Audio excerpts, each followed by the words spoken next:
Hello everyone and welcome to another episode of Timeout. I'm Bryce Koon. Today we're with Jorie Hodapp. Thanks for coming on the show. Jorie plays golf here. She is a junior. We're not only going to talk about her golf career here, but as well as her side business, her business that she runs with her cupcake and just cakes and everything and baking.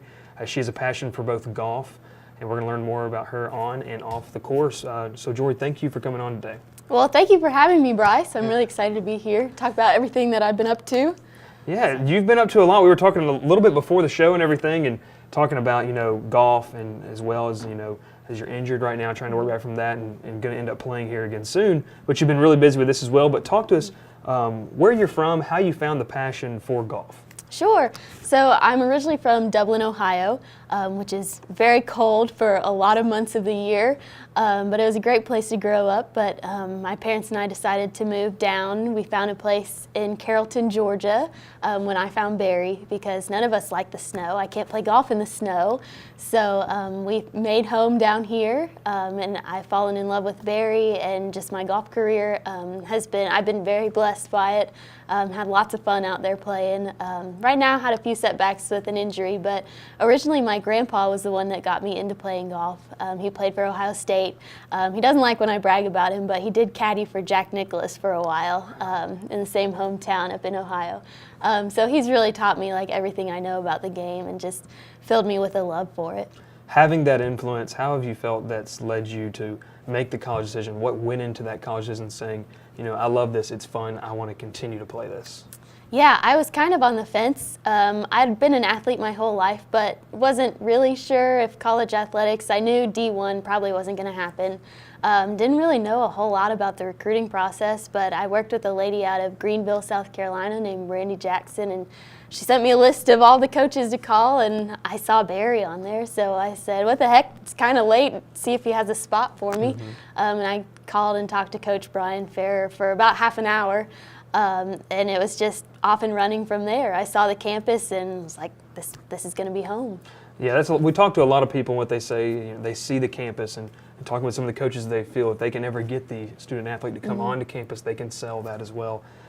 So you get here. What was the experience like golf-wise playing in high school? Was there a jump or a difference playing at the collegiate level? Yes, there was. The courses we play in college are a little bit longer, a little bit tougher. Of course, the competition is always fierce. But, coming in as a freshman, I was a little naive. I just kind of went to the golf course and practiced and hoped I made the lineup. So I didn't really know what to expect or how everything works with qualifying to make the travel team. But I was very blessed to be able to come in and play as a freshman and just really bond with all my teammates. They were very instrumental in making sure that I loved Barry and I felt at home here and had friends and stuff to do. So it's been a huge part of my Barry career so far. And I know, as you came as a freshman, you were able to get that experience, and it translated to some success, as well as last year was a very successful year, not only for the team, but for you personally. You talked about you got started at an early age. You're able to make nationals last year. What was that experience like, being able to play on a bigger stage, just experience some new things? Yeah, so one of my things was not wanting to go play Division I, because if I went, I would probably go to a smaller school and not have a chance at a national championship. Little did I know that I would find myself playing in a national championship for Barry College, which it's the same stage, just a different division. So it was pretty surreal getting to go down to Mission Inn in Orlando with our team and just be wined and dined, and we had these big, huge, fancy meals, and it was totally awesome. And just the competitive environment there. I hope I'll get to have it again 2 more times in college, but I'll never be able to recreate that. Just electric. Yeah, especially as a sophomore, and you talked about being wine and dine. That's going to lead us into the next part right here. Yes. Jorie, we have these amazing looking cupcakes right here. Tell us a little bit about how you got started with this business and what really went into that. Sure. So as all 12-year-olds do, I decided I needed a job. I don't know why, but I was an only child and I didn't want to babysit, so I took some cake decorating classes and figured out I wasn't half bad at it. So after a little bit of practice and testing, I started selling cakes and cupcakes to friends and family around Dublin, Ohio.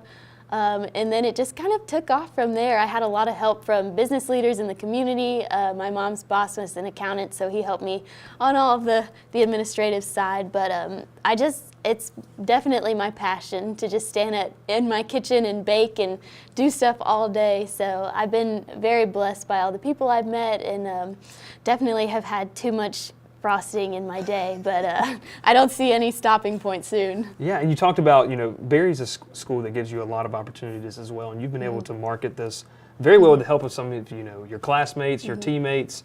I know as well as if anyone follows her on social media and everything, you see almost every day videos of you making different cakes, and you were telling me before you've made some wedding cakes as well. What's the toughest thing you've had to make? The toughest thing, usually when I get asked to make a flavor that I personally don't like I hate to admit it down south, but I am not a red velvet fan. Well, I'm not either, so it's okay. Okay, it's okay. I'm not a red velvet fan either. Yes, but it is one of my business goals to get it on the menu by this summer, and just find a recipe that I would like to eat, because I really don't want to sell something that I'm not a fan of. But that is probably the hardest part of the baking process, is if I don't like something, it's really hard to sell it and feel good about it. Now, you started this, you're able to come through, you told me, you're a management major. This is something that you want to continue and grow your own business. How do you feel like Barry's helped you do that? I would not have realized this dream without Barry. I've had the dream to open up a storefront for my whole life almost, but with Barry's generosity and actually helping me start to make that come true, it's been pretty incredible to watch. Starting with this semester, we had a pitch competition that just really showed me the generosity of Barry alumni and faculty and staff, and even my peers, just how invested they are in my business, which is truly a blessing to me.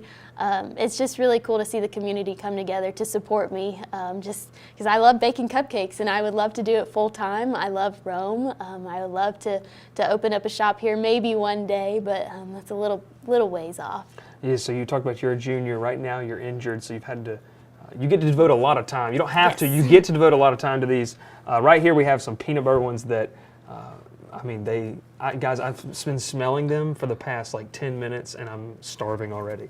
It's almost dinner time. But you talked about these and all the different flavors you had. You talked about the flavors you don't like, and I think it's okay that you don't like red velvet, because I don't either. Thank you. That's completely okay. I know down south it's not the most popular thing to not like red velvet, but you talked about how Barry's helped you get here. You want to open a shop. Is that's your ultimate goal, to just own your own shop? And is that something that you feel like is going to be able to happen and everything? I do. I definitely just get lost in even the non-baking parts of the business, like editing my website or posting stuff on my Facebook and Instagram, or just making phone calls. I could do that all day, and I hope one day I can do that all day and get paid to do it. But I have another love for athletics, so for now I'm balancing, maybe a career in athletics and a bakery on the side. But it is something for sure that I would love to stick with. It doesn't feel like a job to me, so I think that's how I know how I love it. Yeah, I think the ultimate goal for everyone is to do something and go to work every day, but not feel like you're going to work. Yes. And with something with this, it's obvious that you have a passion for it and everything. And you talked about that balance between, the student life and then also this. A lot of athletes just have the schoolwork and the athletics, but you're almost doing three the same. And I know as well you take your studies very seriously. How has that been, trying to balance three things really?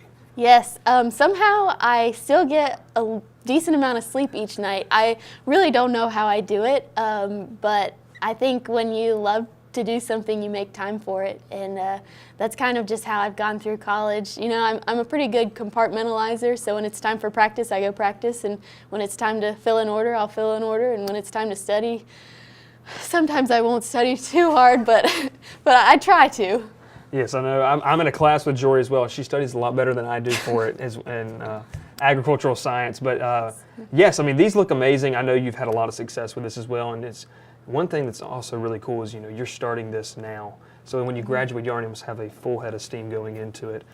But now we're going to ask you some easier questions. So the tough questions are over, about your future, whatever thing to do. We ask this to every single one of our guests. If you were stranded on an island, what are three items that you would take? And it can't be these 3 cupcakes, or 5 that we have right in front of us. Okay. Well, I know I have almost a 0% chance of survival. So I'm going to take some luxury items. Well, I would probably start with a jar of peanut butter, so I can, and a spoon maybe, but I can survive off of that for a little bit. Probably a bottle of sunscreen so I don't absolutely fry before I go. I have the third pair of sunglasses. Yeah, always You're going gotta out in have. style. Yeah, You're going out in style. I'm going out full of peanut butter and looking good in sunglasses. Well, thank you for coming on, Jorie. Thank you for coming on once again. It's been a lot of fun. These look amazing. If you want to go ahead and plug your social media for everything with your business, everything would be great. Yes, so my Instagram is at Jorie Cakes with an underscore. It's Jorie. My website is spelled the same. It's joriecakesllc.com. You can place orders through there. You can look at a bunch of pictures. There's some videos of me making some of these things. And other than that, email, text, you can write me a letter, anything, I'll get back to you. Sounds good. We want to thank y'all for watching as well. And if you can follow us at Viking Fusion, you can catch out this episode and many more episodes of all different types, whether it's Timeout or any of the shows that are on Viking Fusion at vikingfusion.com as well. We thank you for tuning in. Thank you.